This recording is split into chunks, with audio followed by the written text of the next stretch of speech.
akan menjadi presiden buruk ke depan.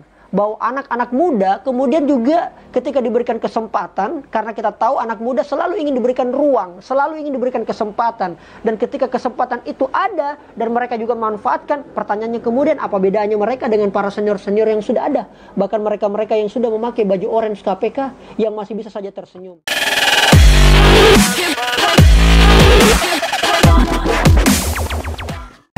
Assalamualaikum warahmatullahi wabarakatuh. Alhamdulillahirrabbilalamin, amma ba'd. Bagaimana kabarnya semua teman-teman? Semoga puasa kita hari ini lancar dan insya Allah semoga kita disampaikan di 30 hari ke depan dan kita merayakan kemenangan dengan harapan tentunya semoga Indonesia berakhir dengan baik, berakhir dengan kemenangan, memenangkan pertaruhan kita untuk memutus mata rantai wabah COVID-19. Baik, luar biasa. Selamat datang buat teman-teman yang baru saja bergabung di channel YouTube Rizal Jamal. Ini adalah sebuah channel YouTube anak muda yang tentunya mempunyai harapan memberikan kontribusi yang besar apapun profesi kita semua. Dan yang paling penting yang baru saja teman-teman bergabung, silakan jangan lupa klik tombol subscribe ya, pastikan berubah menjadi warna abu-abu dan aktifkan lonceng notifikasinya biar teman-teman semua tidak ketinggalan informasi dan pemberitahuan video-video yang update dari saya dan teman-teman semua. Nah, kali ini kita akan sedikit membahas terkait mengenai yang lagi heboh baru-baru ini, yang walaupun kita tahu hebohnya juga baru sekitar seminggu yang lalu mengenai staf khusus presiden dari kalangan milenial ya. Dimana kita tahu bahwa setelah kemudian kasus kemarin mengenai kakak Andi Taufan yang menyurat ke 7094 kecamatan yang saya sudah buat kemarin video sebelumnya, di mana itu menjadi sorotan seluruh Indonesia ya, karena ini terkait mengenai konflik of interest, konflik kepentingan di sana, dan itu sangat meresahkan utamanya bagi kita anak-anak muda. Ini menjadi cerminan buruk. Yang kedua, terkait mengenai kartu prakerja, di mana ada juga staf khusus kita, abang kita semua, Belva Devara, yang di mana ruang guru sebagai startup pendidikan yang tentu terbesar di Asia Tenggara terlibat dalam proses kartu prakerja di tengah-tengah wabah COVID-19 ini dengan kucuran anggaran sekitar 5,6 triliun ya. Dan itu semuanya kita sudah tahu, beragam berita dan sumber informasi yang bisa kita percaya, baik itu di media sosial, baik itu di media elektronik, berita dan sebagainya. Nah, itu mungkin yang perlu kita dalami, dan setelah kemudian banyaknya beberapa video, beberapa konten dan beberapa informasi berita kalangan pengamat kemudian mengharapkan agar supaya lebih gentleman lah, agar supaya ada desakan untuk mundur ditujukan kepada teman-teman staf khusus milenial ini. Kenapa ini penting? Karena sekali lagi semangat masyarakat agar supaya memutus mata rantai wabah corona ini tiba-tiba tercederai dengan kasus ataupun isu yang mengemuka di hadapan kita terkait staf khusus milenial presiden terlibat dalam proses konflik of interest. Kita tahu semangat Bapak Presiden ingin sekali membangun yang namanya clean government, smart ya, tentu ini harus kita dukung semua. Dan anehnya sangat luar biasa karena sekali lagi itu terjadi oleh ataupun dilakukan oleh anak-anak muda, dan saya kira kita semua sudah tahu dan kita tidak akan panjang lebar untuk membahas ke sana. Nah, karena ada desakan mundur dari beberapa kalangan sehingga yang kemudian kita ketahui bersama di video sebelumnya yang saya sudah buat bahwa paling tidak ketika ingin atau bagaimana menghadapi dalam suasana seperti ini sebagai anak muda yang tentunya mempunyai harapan besar kepada bangsa kita ke depan, paling tidak mundur dari staf khusus presiden ketika ingin agar proyek ini tetap berjalan. Walaupun kemudian ada juga yang menginginkan agar bagaimana mundur dan proyek itu juga dihentikan. Tapi kalau saya pribadi ya mundur dari staf khusus presiden dan kemudian proyeknya mungkin bisa saja tetap jalan atau mungkin tetap berlanjut di jangka waktu yang telah ditentukan, bahkan mungkin juga untuk jangka waktu yang panjang ya, selama mungkin presidennya masih Bapak Joko Widodo. Terus ada juga yang mengatakan atau juga ada yang berpendapat, dan argumen itu saya simpulkan di poin kedua, bahwa ya kalaupun memang ternyata ingin tetap menjadi staf khusus presiden, tidak usah mundur ya, tidak usah mundur menjadi staf khusus presiden, tapi kemudian proyek itu dibatalkan atau berhenti daripada proyek itu akan jauh lebih fair. Kenapa saya tidak menuntut agar supaya ditinggalkan kedua-duanya? Karena ini menyangkut soal bagaimana kondisi ataupun keadaan ekonomi kita.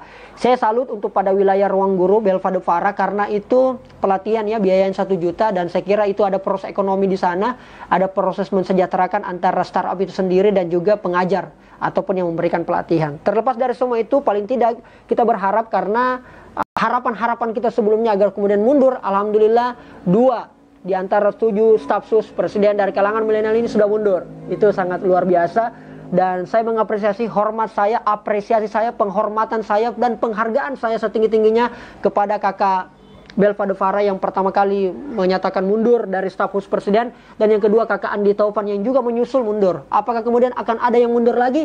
Kita lihat episode-episode dari staf khusus presiden di masa-masa yang akan datang.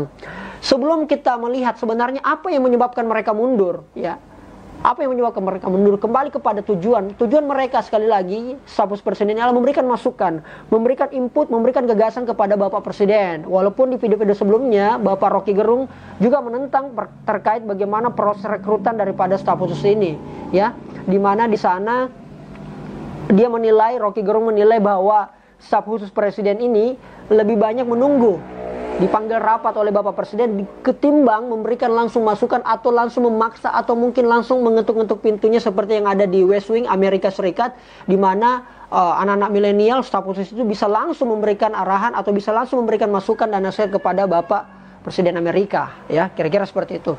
Nah, paling tidak ada 3 poin yang saya sudah rangkum bagaimana kira-kira apa yang menyebabkan mereka mundur.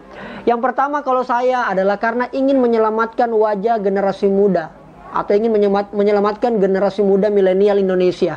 Kenapa ini menjadi alasan penting? Karena sekali lagi kita, staf khusus presiden itu adalah wajah kita sebagai anak muda, generasi muda harapan bangsa ke depan, dan ini adalah mereka bisa dikatakan anak muda yang sukses baik secara ekonomi, secara pemikiran, gagasan dan sebagainya. Paling tidak alasan itu karena ingin menyelamatkan generasi muda, ingin menyelamatkan generasi milenial Indonesia, dan ini menjadi contoh yang baik bagi seluruh anak-anak muda, bahkan seluruh pejabat yang ada di seluruh Indonesia. Karena kenapa? Sekali lagi, tentu pertimbangan kakak Belva, kakak Andi Taufan ini tentu sudah sangat matang, bahkan juga sudah dikonsultasikan mungkin dengan presiden, termasuk juga dengan teman-teman, orang tua bahkan ikut dikonsultasikan. Jadi poin menyelamatkan generasi milenial ini tentu menjadi sangat penting, karena ketika mereka tidak melakukan ini akan menjadi presiden buruk ke depan. Bahwa anak-anak muda kemudian juga ketika diberikan kesempatan, karena kita tahu anak muda selalu ingin diberikan ruang, selalu ingin diberikan kesempatan, dan ketika kesempatan itu ada dan mereka juga manfaatkan, pertanyaannya kemudian apa bedanya mereka dengan para senior-senior yang sudah ada, bahkan mereka-mereka yang sudah memakai baju orange KPK yang masih bisa saja tersenyum. Nah, tentu dengan alasan inilah yang saya yakin sekali kakak Belva dan kakak Andi Taufan agar supaya menyelamatkan wajah generasi muda milenial Indonesia di masa-masa yang akan datang. Bukankah kita melihat bahwa dahulu-dahulu di era-era sebelumnya banyak sekali kalangan-kalangan muda, generasi-generasi muda yang terjebak pada kasus korupsi, bahkan sudah menjadi lingkar, bahkan menjadi pemain utama, dan itu yang akan segera kita potong agar supaya kita punya guna, ada gunanya kita sekolah, ada gunanya kita belajar, ada gunanya kita berorganisasi, ya kan? Bukan seperti itu. Baik, yang kedua, alasan yang kedua adalah ingin mengamankan usaha yang dirintis. Sekali lagi, kita ketahui bahwa semua yang menjadi masalah urusan negara, urusan keluarga, rumah tangga, semuanya bermuara pada ekonomi. Jadi alasan kedua adalah dia ingin lebih menyelamatkan usahanya mereka, atau lembaga atau perusahaan yang telah mereka rintis jauh sebelum mereka terprediksi akan masuk ataupun diajak untuk bergabung di kepresidenan, menjadi staf khusus presiden, utamanya di kalangan milenial.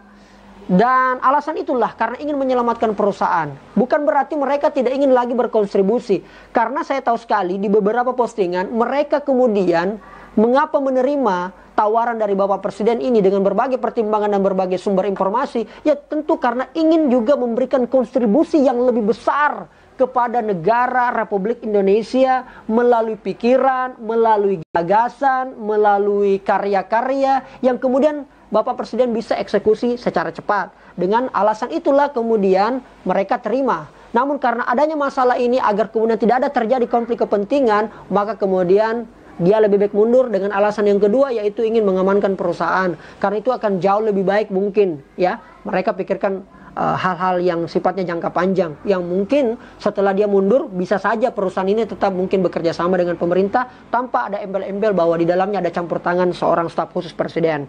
Alasan yang ketiga yaitu menyelamatkan citra presiden dan juga kabinet. Bayangkan, kita tahu ketika di bulan November Bapak Presiden Jokowi kemudian dengan, saya kurang tahu apakah itu gimmick atau tidak, paling tidak ingin memberikan ruang selebar-lebarnya dan seluas-luasnya kepada generasi muda bahwa inilah staf khusus presiden, inilah kebanggaan anak muda Indonesia dari 7 orang itu. Ya, paling tidak dengan mundur ini menyelamatkan citra presiden, di mana kita tahu bahwa presiden lagi semangat-semangatnya, lagi lelah-lelahnya untuk bagaimana memutus mata rantai penyebaran wabah COVID-19 di seluruh Indonesia, karena kita tahu sudah 34 provinsi terdampak akibat virus corona ini. Akhirnya dengan mundurnya ini tentu menyelamatkan citra Bapak Presiden. Namun ada yang saya sayangkan adalah karena kemudian tidak pernah sama sekali juga kenapa misalnya Bapak Presiden Jokowi ketika terjadi pengunduran diri ini, kenapa Bapak Presiden Jokowi tidak tampil ke depan juga sebagaimana ia juga tampil ketika memperkenalkan.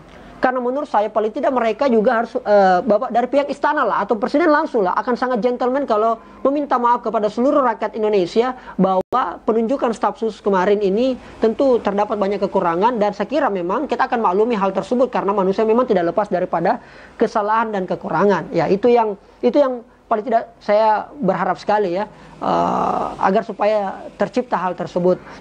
Karena kita tahu sekali lagi ini konflik kepentingan, dan Bapak Laude M. Syarif, mantan komisioner KPK, dalam rilis berita menyampaikan bahwa semua korupsi itu berawal daripada konflik kepentingan, yaitu memperkaya diri sendiri ataupun memperkaya orang lain. Hampir semua, bahkan OTT, operasi tangkap tangan juga demikian, semuanya berawal, korupsi besar itu berawal semua dari konflik kepentingan. Nah, itu beliau cantumkan seperti itu. Dan sekali lagi, terima kasih banyak Kakak Andi Taufan, Anda telah mundur dengan sangat gentleman. Juga Kakak Belva Devara, hormat saya sebagai anak muda tentu saya merasa sangat gembira dan sangat senang. Tetapi apakah kemudian selanjutnya, apakah kemudian tradisi mundur akan menimpa staf khusus yang sisa 5 orang ini? Kita tidak tahu. Tapi perlu kita catat, belajar dari pengalaman ini. Sekali lagi, apakah ini staf khusus presiden apakah mempunyai maksud apakah mempunyai manfaat atau mempunyai kegunaan? Let's see, kita akan lihat di masa-masa yang akan datang. Tapi paling tidak saya teringat dengan salah satu quote ya dari preman pensiun Bang Komar bahwa di bawah pemimpin yang baik anak buah bodoh pun ada gunanya. Tapi di bawah pemimpin yang bodoh pasukan terbaik pun kocar kacir. Itulah pendapat dari Bang Komar. Baik, nice people, alright, bye-bye. Mudah-mudahan teman-teman tetap semangat semua menjalani ibadah puasa. Kita berharap semoga apa yang disampaikan oleh Bang Komar betul-betul tidak terjadi ya. Karena sekali lagi kita butuh ke depan adalah pemimpin-pemimpin yang dapat adil, pemimpin yang dapat memahami kondisi masyarakat Indonesia, dan pemimpin yang insya Allah dapat memajukan dan mensejahterakan, mengembangkan negara kita yang kita cintai ini. Baik, terima kasih banyak. Mohon maaf apabila salah kata. Buat teman-teman sekali lagi jangan lupa ketik ataupun berikan komentar terkait video ini, apa yang perlu kita gali ke depan dan bagaimana pandangan-pandangan kita ke depan. Karena bisa saja dari pandangan teman-teman, dari komentar teman-teman akan banyak muncul ide-ide baru, bukan hanya dari saya tapi dari para teman-teman, para viewers, para subscriber, para netizen lain yang akan jauh lebih merasakan dari manfaat komentar teman-teman.